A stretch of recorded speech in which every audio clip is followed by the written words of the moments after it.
Hello guys, welcome back to my YouTube channel. അപ്പം നമ്മൾ ഇന്ന് ഉണ്ടാക്കുന്നത് തേങ്ങായും മുളകും അരച്ച നല്ല ചൂരക്കറിയാണ്. അതിനുവേണ്ടി നമുക്കൊരു വലിയ ചൂര എടുക്കാം. എന്നിട്ട് അത് നല്ല രീതിക്ക് വെട്ടി ഒന്ന് വൃത്തിയാക്കി എടുക്കണം.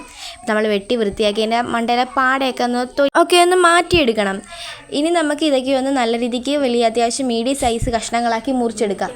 ഇനി നമുക്ക് കുറച്ച് ഇഞ്ചിയും വെളുത്തുള്ളിയും വേണം. പിന്നെ നല്ല പഴുത്ത ഒരു വലിയ തക്കാളിയും ഒരു സവോളയും വേണം. പിന്നെ നമുക്ക് അരമുറി തേങ്ങ ചിരവി എടുക്കണം. അതിൽ കുറച്ച് മഞ്ഞൾപ്പൊടി ഇടണം. പിന്നെ 1/2 ടീസ്പൂൺ മല്ലിപ്പൊടിയും 1.5 ടീസ്പൂൺ മുളക് പൊടിയും പിന്നെ 1/4 ടീസ്പൂൺ ഉലുവാപ്പൊടിയും വേണം. പിന്നെ കുറച്ച് കറിവേപ്പിലയും വേണം. നമുക്ക് ഈ നേരത്തെ അരിഞ്ഞു വെച്ചിട്ടുള്ള സവോളയും തക്കാളിയും ഇഞ്ചിയൊക്കെ ഒരു ചീനച്ചട്ടി ഇട്ട് ഒന്ന് വരട്ടിയെടുക്കുക. അത് വരണ്ട് വരുമ്പോൾ നമ്മൾ നേരത്തെ ചിരവി വെച്ചിട്ടുള്ള തേങ്ങായും മഞ്ഞൾപ്പൊടിയും പിന്നെ കുറച്ച് ഉപ്പും കൂടി ചേർത്ത് ഇതൊന്ന് നല്ല രീതിക്ക് ഒന്ന് ഇളക്കിയെടുക്കുക. എന്നിട്ടൊരു മിക്സിയുടെ ജാറ് വെച്ചിട്ട് അതിലോട്ട് ഇവയെല്ലാം കൂടി ചേർത്ത് കുറച്ച് വെള്ളം കൂടി ചേർത്ത് നമുക്ക് ഇവയെന്ന് നല്ല പേസ്റ്റ് പോലെ അരച്ചെടുക്കണം. എന്നിട്ട് നമുക്ക് അടുപ്പ് കത്തിച്ച് അതിലോട്ട് ചട്ടി വെച്ച് ചട്ടി ഞാൻ ചൂടാക്കി വെക്കാം. ചട്ടി ചൂടായി വരുമ്പോൾ നമ്മൾ നേരത്തെ അരച്ച് വെച്ചിട്ടുള്ള അരപ്പ് ഇതിലോട്ട് ചേർത്തിട്ട് ഒരു ഗ്ലാസ് വെള്ളത്തോളം നമുക്ക് ചേർത്ത് കൊടുക്കാം. എന്നിട്ട് അതിലോട്ട് കുറച്ച് കുടംപുളിയും കൂടി ചേർത്തിട്ട് ഇതൊന്ന് ചൂടാവാൻ വേണ്ടി ഒന്ന് വെക്കാം. ഇടയ്ക്ക് ചെറുതായിട്ട് ഇളക്കി കൊടുക്കുമ്പോഴത്തേക്കിനും കുറച്ച് കഴിയുമ്പോൾ ചൂടായി വരും. ആ ചൂടായി വരുന്ന സമയത്ത് നമുക്ക് നേരത്തെ വെട്ടി വൃത്തിയാക്കി വെച്ചിട്ടുള്ള ചൂരമീൻ ഇതിലോട്ട് കുറേശ്ശെ വീതം ചേർത്ത് കൊടുക്കാം.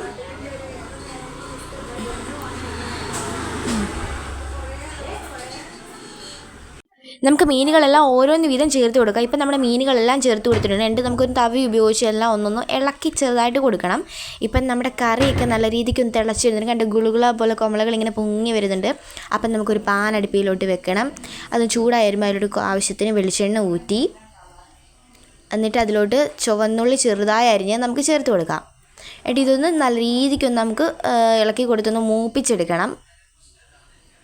ഇപ്പം നമ്മൾ അരിഞ്ഞ് വെച്ചിട്ടുള്ള എല്ലാ ചുവന്നുള്ളിയും ചേർത്ത് കൊടുത്ത് ഇനി ഒന്ന് കുറച്ച് നേരം ഒന്ന് കൈയിട്ട് ഒരു തവി ഉപയോഗിച്ച് നമുക്ക് ഇങ്ങനെ ഇളക്കി കൊടുത്തുകൊണ്ടിരിക്കാം. അപ്പം നമ്മുടെ സവോളയുടെ നിറമൊക്കെ ഒരു ഗോൾഡ് ഷെയ്ഡായി വരുമ്പോഴത്തേക്കിനും നമുക്ക് ഇതിലോട്ട് കുറച്ച് ഉലുവ ചേർത്ത് കൊടുക്കണം. ഇപ്പം നമ്മൾ ഉലുവയെല്ലാം ചേർത്ത് കൊടുത്തിട്ടുണ്ട്. ഇപ്പം നമ്മുടെ ഇത് ഉലുവയൊന്ന് പൊട്ടി വരുന്ന സമയത്ത് കുറച്ച് കറിവേപ്പില നമ്മൾ നേരത്തെ പറിച്ചുകൊണ്ട് വന്നിട്ടുണ്ടായിരുന്ന കറിവേപ്പില നമുക്ക് ഇതിലോട്ട് ചേർത്ത് കൊടുക്കാം. അതുകൂടി ചേർത്തൊന്ന് ഇളക്കി ഇതാക്കിയിട്ട് നമ്മുടെ കറിയിലോട്ട് നമുക്കിത് ചേർത്ത് കൊടുക്കാം. ഇപ്പം നമ്മുടെ തേങ്ങയും മുളകും അരച്ച കറി ഇവിടെ റെഡി ആയിട്ടുണ്ട്. നിങ്ങൾക്ക് എൻ്റെ ഈ വീഡിയോ ഇഷ്ടപ്പെടുകയാണെങ്കിൽ എൻ്റെ ഈ ചാനൽ ഒന്ന് സബ്സ്ക്രൈബ് ചെയ്യുക, ലൈക്ക് ചെയ്യണം, കമൻറ്റ് ചെയ്യണം. Okay, tata bye bye, see you. അപ്പോൾ നമുക്കിനി അടുത്ത വീഡിയോയുമായി കാണാം.